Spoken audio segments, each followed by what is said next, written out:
Hey, what's up, YouTube? It's Richie from Boston. It's the 22nd. It's June 2025, and your boy is tired. It is incredibly hot in Boston right now. Really, really bad. And I've been working on my vehicle. I'm just about done, I believe. Now I got to turn the key and see if everything I did works. Always a fun time. And I'm trying to get out of here in the next week. So, everybody I said I was going to meet, it's coming. So here we go. Hopefully, creek don't rise, good Lord's willing. But man, every time we turn around, something crazy's going on. Something crazy's going on. We are technically bombing Iran. You know what I mean? Technically, that's what they say. That's what they say. But we don't even know if any of this is real, to be honest. And that's so crazy to say, but seriously, we don't know if any of this is real, but it doesn't matter because the game is afoot. It is happening. This is exactly the last piece that they needed. And now we've got Iran making threats against us. We'll release sleeper cells, things of that nature. The Straits of Hormuz are being GPS jammed right now, etc. It's all part of the game. What's going to happen is we will suffer for it because that's the goal. Agenda 2030. It's 2025. They need to knock us out, get us all out of the way, all of us problem people out of the way, so they can build their Agenda 2030, their smart cities, and take all the stupid people that think vaccines are the best thing ever, stick them all right around the Great Lakes and all these little smart cities, and leave them there. And, it'll be terrific for them. At any rate, let's get into this.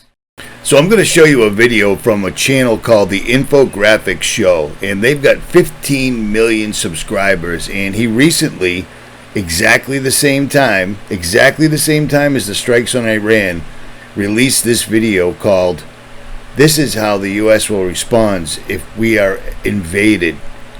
And I found it really strange. I found it to be a very odd video. So take a listen to this. I'm not going to play the whole thing, but take a listen to this, and then I'm going to show you the comments. The sky over Seattle glows with fire and panic. At precisely 5:04 a.m., 3 high-altitude EMP detonations blind satellites and knock out the West Coast's power grid. Phones go dead. Smart cars freeze mid-commute. And then, the real nightmare begins. Cruise missiles, dozens of them, tear across Puget Sound, striking airfields, data centers, and power substations. Drone swarms buzz in from the Pacific, jamming radars and seeking out targets with terrifying precision. As the city reels, Russian commandos disguised as dock workers launch coordinated attacks on ports and infrastructure. Behind them, a Chinese amphibious force begins offloading troops and armor straight from retrofitted cargo vessels. Surveillance balloons hover high above, like ominous moons, feeding enemy commanders real-time imagery. It is the unthinkable made real. The homeland has been hit. Day 0, 4:30 a.m. Eastern. It's a normal spring morning when operators at North American Aerospace Defense Command, or NORAD, notice faint blips on the radar screens. High over the Pacific, U.S. infrared satellites detect the telltale heat plumes of multiple missile launches. Within seconds, computers identify them as a wave of incoming cruise missiles and short-range ballistic missiles, likely launched from enemy submarines and disguised cargo vessels positioned in international waters. What no one realizes yet is that this is not just a missile barrage. It is the opening move of a full-scale coordinated Russo-Chinese invasion of Seattle. The goal is a rapid surgical bite-and-hold campaign to seize a foothold on the U.S. mainland. They want to push the American Navy out of the Pacific long enough to establish maritime dominance, and if they play their cards right, a temporary forward base on U.S. soil. Claxons erupt through NORAD's Cheyenne Mountains Off Center. This is not a drill. Phone trees and encrypted comms light up. In Washington, D.C., the president is urgently awakened and rushed toward a secure bunker as aides relay the staggering news. Day 0, 4:37 a.m. Eastern. Across the country, just 7 minutes later, Air Force and Air National Guard units spring into action. At least 16 air bases have fighters on strip alert under Operation Noble Eagle, the post-9/11 Homeland Air Defense mission. In Fort Worth, a pair of F-16s soar into the sky before their pilots are even fully awake. From Massachusetts to Hawaii, Ready Alert jets, F-15 Eagles, F-22 Raptors, and FA-18s from Navy stations are airborne within minutes, vectoring toward potential threat vectors. Well, that's amazing. That's amazing. And this video goes on for 15 minutes of him explaining how quickly the U.S. will just completely squash this entire thing from Hawaii to Massachusetts.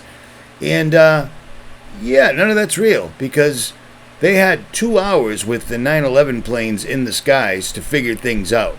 They had years to figure out the quote-unquote terrorists, but they did absolutely nothing. They did absolutely nothing. They flew the wrong way. I mean, the whole thing is a joke. These people do not understand that the people perpetrating this are also the people that are in charge of actually defending against it.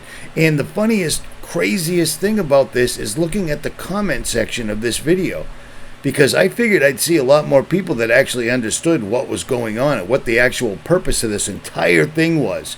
Suddenly, I'm going to stop the wars the first day I get in there. I'm going to tell you what the drones are. I'm going to fix the economy right away. I'm going to get food prices dropped. Every single solitary thing that he said, he did the absolute opposite. Now we've got Iran claiming they're going to release terror cells.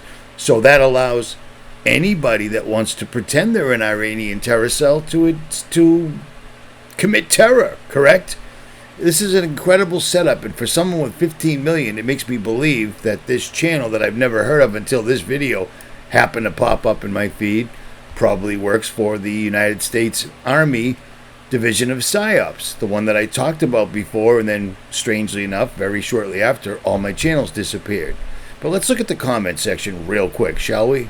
And let's take a look at the comment section, shall we? Here's one from some jerk 2 days ago that says, the government won't stop anything, as they always will be the ones perpetrating. Wake up, dude. All they have to really do is tell Americans they get an extra $1,000 per body on their taxes and it'll be over before sunset. Don't threaten me with a good time, the American people. You cannot invade the mainland United States. There will be a rifle behind every blade of grass. Yamamoto. That was a long, long time ago he said that. A long, long time ago. Look at all the comments. Everybody is buying it. Ooh, look at this comment. That was 70 years ago. Now there's a transgender or snowflake behind every school child. Ooh, that guy's smart. I'm going to give him a thumbs up. But you see what I'm saying? You see what I'm saying? American citizens aren't held to the Geneva Convention like the service members. There are people that are waiting for this moment. Yeah, well, the moment came when they told you to lock in. You did exactly what they said. You won't see it. You won't understand it. Don't forget the U.S. population is packing heat. You see what I mean? Texas, Oklahoma, Kansas, play the national anthem in gunfire. Okay. How'd you deal with those illegals that were taking over Texas? It's just amazing. It's just amazing. Crazy. And it just goes on and on and on. This is America. These are the deluded people. And let me remind you in 5 minutes what happened on 9/11.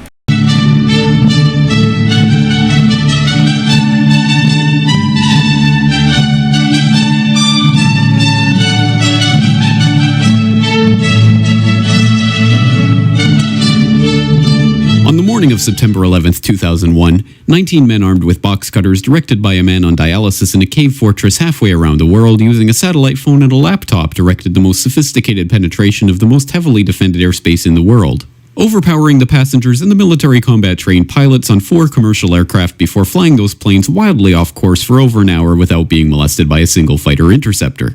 These 19 hijackers, devout religious fundamentalists who like to drink alcohol, snort cocaine, and live with pink-haired strippers, managed to knock down 3 buildings with 2 planes in New York, while in Washington, a pilot who couldn't handle a single-engine Cessna was able to fly a 757 in an 8,000-foot descending 270-degree corkscrew turn to come exactly level with the ground, hitting the Pentagon in the Budget Analyst Office where DoD staffers were working on the mystery of the $2.3 trillion that Defense Secretary Donald Rumsfeld had announced missing from the Pentagon's coffers in a press conference the day before, on September 10th, 2001. Luckily, the news anchors knew who did it within minutes. Osama bin Laden. The pundits knew within hours. Osama bin Laden. The administration knew within the day. Terrorists who committed these acts and those who harbor them. And the evidence literally fell into the FBI's lap. That a hijacker's passport was found blocks from the World Trade Center crash site, if you can believe that. But for some reason, a bunch of crazy conspiracy theorists demanded an investigation into the greatest attack on American soil in history. That investigation was delayed, underfunded, set up to fail, a conflict of interest, and a cover-up from start to finish. It was based on testimony extracted through torture, the records of which were destroyed. It failed to mention the existence of WTC-7, Able Danger, P-TECH, Sibel Edmonds, OBL and the CIA, and the drills of hijacked aircraft being flown into buildings that were being simulated at the precise same time that those events were actually happening. It was lied to by the Pentagon, the CIA, the Bush administration, and as for Bush and Cheney, Well, no one knows what they told it because they testified in secret, off the record, not under oath, and behind closed doors. It didn't bother to look at who funded the attacks because that question is ultimately of little practical significance. Still, the 9/11 Commission did brilliantly answering all of the questions the public had, except most of the victims' family members' questions, and pinned blame on all the people responsible, although no one so much as lost their job, determining the attacks were failure of imagination. Because Nobody in our government, at least, and I don't think the prior government that could envision flying airplanes into buildings. except the Pentagon, FEMA, NORAD, and the NRO. The DIA destroyed 2.5 terabytes of data on Able Danger, but that's okay because it probably wasn't important. The SEC destroyed their records on the investigation into the insider trading before the attacks, but that's okay because destroying the records of the largest investigation in SEC history is just part of routine record keeping. NIST has classified the data that they used for their model of WTC7's collapse, but that's okay because knowing how they made their model of the collapse would jeopardize public safety. The FBI has argued that all material related to their investigation of 9/11 should be kept secret from the public, but that's okay because the FBI probably has nothing to hide.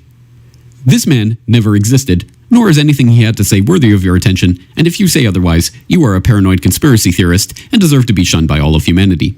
Likewise him, and her. And her, and her, and him. Osama bin Laden lived in a cave fortress in the hills of Afghanistan, but somehow got away. Then he was hiding out in Tora Bora, but somehow got away. Then he lived in Abbottabad for years, taunting the most comprehensive intelligence dragnet employing the most sophisticated technology in the history of the world for a decade, releasing video after video with complete impunity and getting younger and younger as he did so, before finally being found in a daring SEAL team raid which wasn't recorded on video, in which he didn't resist or use his wife as a human shield, and in which these crack special forces operatives panicked and killed this unarmed man, supposedly the best source of intelligence about those dastardly terrorists on the entire planet. Then they dumped his body in the ocean before telling anyone about it. Then a couple dozen of that team's members died in a helicopter crash in Afghanistan. This is the story of 9/11, brought to you by the media which told you the hard truths about his head could be seen to move violently forward. And they took the babies out of the incubators. And mobile production facilities. And the rescue of Jessica Lynch. If you have any questions about this story, you are a batshit paranoid tinfoil dog-abusing baby hater and will be reviled by everyone. If you love your country and or freedom, happiness, rainbows, rock and roll, puppy dogs, apple pie, and your grandma, you will never ever express doubts about any part of this story to anyone. Ever. This has been a public service announcement by the Friends of the FBI, CIA, NSA, DIA, SEC, MSM, White House, NIST, and the 9/11 Commission. Because ignorance is strength. Let me say, this meme right here really sums it up perfectly. But without just memes, let's listen to some actual Jews explain what Israel is. If we are the chosen people, who are you to tell us what to do? Who are you? Who is the international community to tell Israel what to do? International law? Wonderful thing. It doesn't apply on us. It applies on any other place on earth, not on Israel. Because we are the chosen people. Don't you understand it? The second very deep-rooted value is obviously the value of we, the victims, not only the biggest victims, but the only victims around. I know many occupations which were longer than the Israeli occupation. Some were even more brutal, even though it's getting harder and harder to be more brutal than the Israeli occupation. I don't recall one occupation in which the occupier presents himself as the victim. Not only the victim, the only victim. If to quote here the late Golda Meir, whom I quoted also last time, I know, but it is so unforgettable I have to use it again. She once said that we will never forgive the Arabs for forcing us to kill their children. We are the victims. We are forced to kill their children. Poor us. And as the victim and the only victim in history, again, it enables us the rights to do whatever we want, and nobody is going to tell us what to do, because we are the only victims. To this, there is a third very deep-rooted value, and this is the very deep belief, again, everyone will deny it, but if you scratch under the skin of almost every Israeli, you'll find it there. The Palestinians are not equal human beings like us. They are not like us. They don't love their children like us. They don't love life like us. They were born to kill. They are cruel. They are sadists. They have no values, no manners. Look how they kill us. This is very, very deep-rooted in Israeli society, and maybe that's the key issue. Because as long as this continues, nothing will move. As long as most of the Israelis don't perceive the Palestinians as equal human beings, we are so much better than them. We are so much developed than them. And we are so much human than them. As long as this is the case, all our dreams, and we have some dreams, and I'll get to them, all our dreams will never become true as long as this core issue will not change. As an American Jew, I have no sympathy for Israel's policies at all. I find them abhorrent. I find them disgusting because they have prevented peace. In 2001, the so-called neocons, who are also the so-called Zionist part of the U.S. government, produced a document that called for 7 wars in the Middle East in 5 years after 2001. And those 7 wars were to take out Israel's enemies. And those 7 wars were Lebanon, Syria, Iraq, Somalia, Libya, Sudan, and Iran. And there have been 6 of those wars fought on Israel's behalf. And Israel is pushing for war with Iran.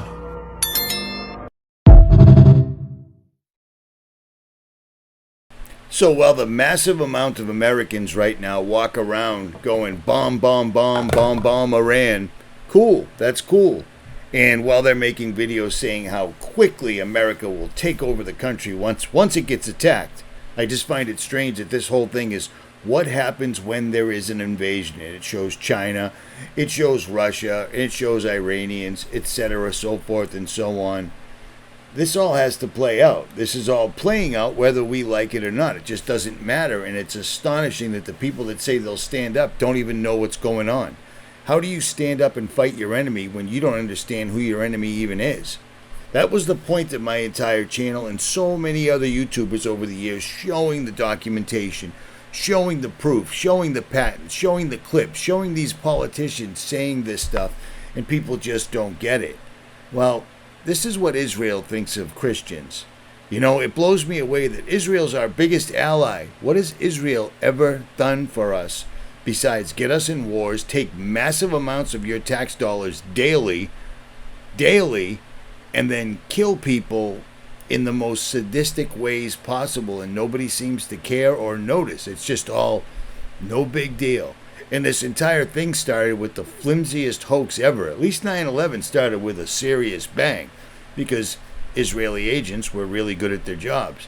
But they didn't even try on theirs because they knew nobody would care, in my opinion. בסדר לירוק על נוצרים. עליהם ממש? לא יודע, אני יורק על הרצפה, אולי אם אני רואה צלב, אם אני רואה נוצרי לבד. אתה כן? אני יורק על הרצפה, מגעיל אותי. למה? תושב? למה? כי נצרות זה משהו זה נגד היהודים משהו. אם הם עובדי עבודה זרה, אז אנחנו צריכים למוס בהם ולשקט אותם ולרמוס אותם ובעיקרון גם להרוג אותם, כי הרי גוי חייב בשבע מצוות בני נוח, ואם הוא לא מקיים את זה צריך להרוג אותו. אבל... אתה תהרוג מישהו?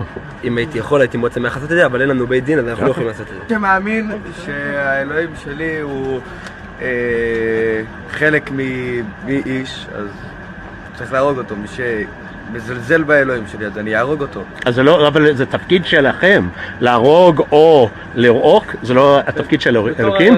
לא, השם אומר לנו מה לעשות.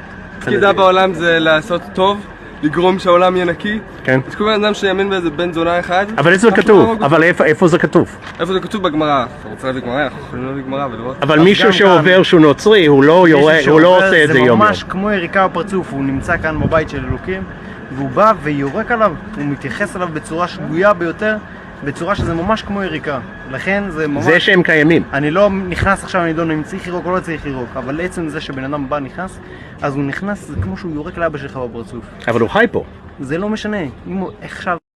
So with all that in mind, everything I've just presented to you, understand that this is a well-orchestrated, well-thought-out takedown of the entire world. And America is the special child, okay? We've been allowed to have a constitution. We've been allowed to have weapons. We've been allowed to do a lot of things other people take for granted. I'm still grateful when I wake up in the morning and I can actually turn on the faucet and get water out of it, even though I have to filter it because it's full of fluoride, which is in there to make you dumber. I'm still happy that I can go outside and look up at the sky and count how many airplanes are chemtrailing. But it doesn't matter. It doesn't. All that stuff doesn't even matter because we are at the precipice. We are dealing with the synagogue of Satan. The people that claim they are Israelis are not. They're Ashkenazi Jews. Okay, they're not the apple of God's eye. I've told you that numerous times. They take too much pleasure in causing massive disruptions. And Americans stand for Israel even though they don't understand anything about Israel people at all. Okay? It's coming. It's coming. They've opened up all the doors, and now we've got threats of terror cells, which allows the U.S. government to use any veritable cornucopia of alphabet agencies to do attacks and blame it on Iran. Do you see where we're at right now? Do you see what's happened? It's astonishing that people still think that voting is something. 45 and 47 equal 9/11. And that's what's coming again. Period. You need to be ready for it. And speaking of that, this was just spotted off the coast of California and Oregon, oddly enough. One of those Facebook people that post every 7 seconds posted this, and it says, "What is this? This ship has been hanging off the west coast for a bit. Last week in Columbia River around Portland, Oregon." That ship, my friends, was the same ship that was seen at 9/11. It was right next to the Twin Towers on 9/11, and they call it a radar ship. It's NEXRAD, it's Doppler, because we don't have enough of them all over the world right now. This ship right here, lingering off the coast, makes me worry about this. Non-stop, every day, you can pull up a news story on the underwater volcano that's in Oregon that's ready to erupt any day now, according to experts. Any day.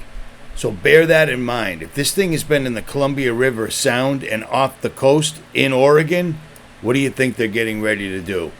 What do you think? Okay, so I just finished editing that video and I'm getting ready to go to bed. It's significantly later now, as you can see by the light or lack thereof in the room. But here's something really strange I noticed as I was watching this. Remember how I said I suspected that giant channel with 15 million subscribers that put out that video about what would the government do if we were attacked by outside forces the exact same night that Trump bombed Iran? The first thing he talks about is the Puget Sound. The sky over Seattle glows with fire and panic. At precisely 5:04 a.m., 3 high-altitude EMP detonations blind satellites and knock out the West Coast's power grid. Phones go dead, smart cars freeze mid-commute, and then the real nightmare begins. Cruise missiles, dozens of them, tear across Puget Sound, striking air... Well, that's weird because the boat, the mystery ship that's around Oregon, was spotted in the Puget Sound. That's just a coincidence, right? Just totally coincidental. So if you live in that area, head on a swivel, be ready. When you leave your house, act like you're never coming home again. Do you know what I'm saying? Like, you got to act like this is real because this is incredibly real. It's better to be prepared and not need it than need it and not be prepared. At any rate, Richie from Boston, I'm out. One more thing I want to add. Somebody recently sent me an image of our currency, and apparently the Space Needle, which is located in Seattle, Washington, was also on it. I can't find that right now, so it is what it is. Just like 9/11, we have the Doomsday plane in action, and then another mysterious HARP ship floating around where it shouldn't necessarily be. But I'll leave it at that for now. What do you think they're getting ready to do? Something massive, something horrible. That's what they do. Guys, you need to hit your knees. You need to pray to God. Tell him to give you wisdom. Tell him to give you direction. And most importantly, ask him for discernment. All right, it's the last day of this. I'm taking this down tonight. If you want to get on this list, hit it up. If not, it's all good. Richie from Boston, I am out.